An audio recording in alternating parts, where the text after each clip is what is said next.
Bismillahirrahmanirrahim.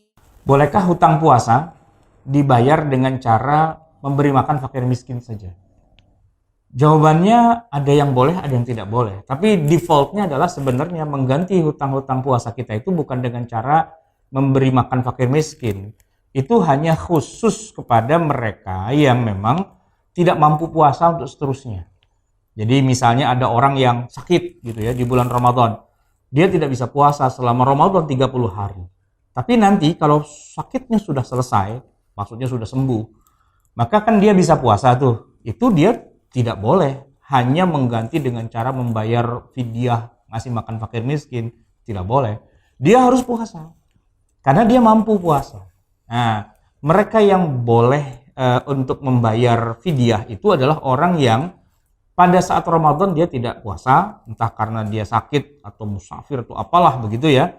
Nah, ketika waktunya tiba untuk mengganti dengan cara berpuasa, ternyata dia tidak mampu. Tidak mampu itu bisa jadi karena dia sakit, atau sudah tua, atau ada masalah apalah begitu yang memang tidak memungkinkan dia untuk seumur hidupnya sampai akhir hayatnya itu untuk bisa berpuasa lagi selama-lamanya. Nah, barulah kemudian dia mengganti dengan cara apa? Bukan dengan cara puasa tapi dengan membayar fidyah. Fidyatun ta'amu miskin. Nah, sedangkan orang yang punya utang puasa tapi dia sehat, dia mampu berpuasa, maka dia tidak ada cerita untuk bayar puasanya itu dengan fidyah aja, nggak bisa. Ya puasa diganti dengan puasa.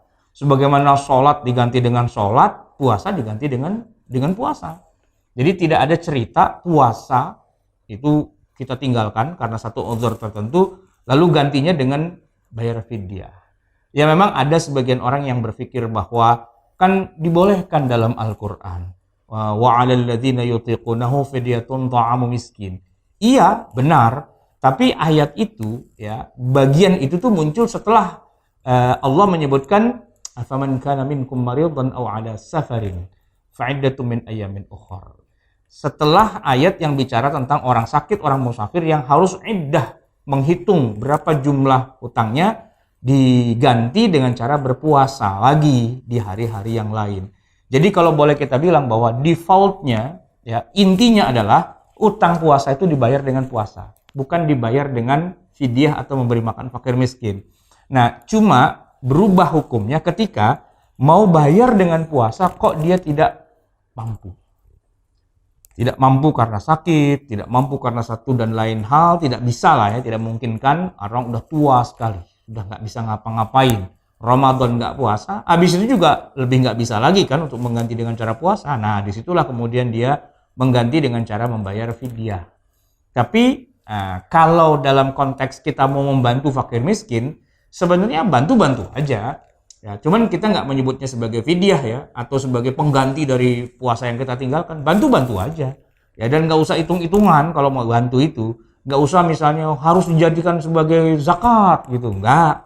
Fidyah. Enggak. Ya namanya membantu. Apapun yang dibutuhkan orang, ya kalau kita punya apa yang mau kita bantu pada mereka, kita bantu.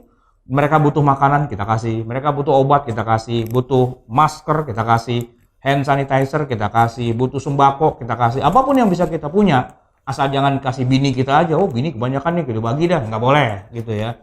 Tapi yang sekiranya halal gitu, yang sekiranya memang dibutuhkan, dan ya kan di dalam Al-Quran dikatakan bahwa tidaklah dikatakan orang itu beriman kecuali dia memberikan apa yang memang itu menjadi apa yang dia cintai gitu ya.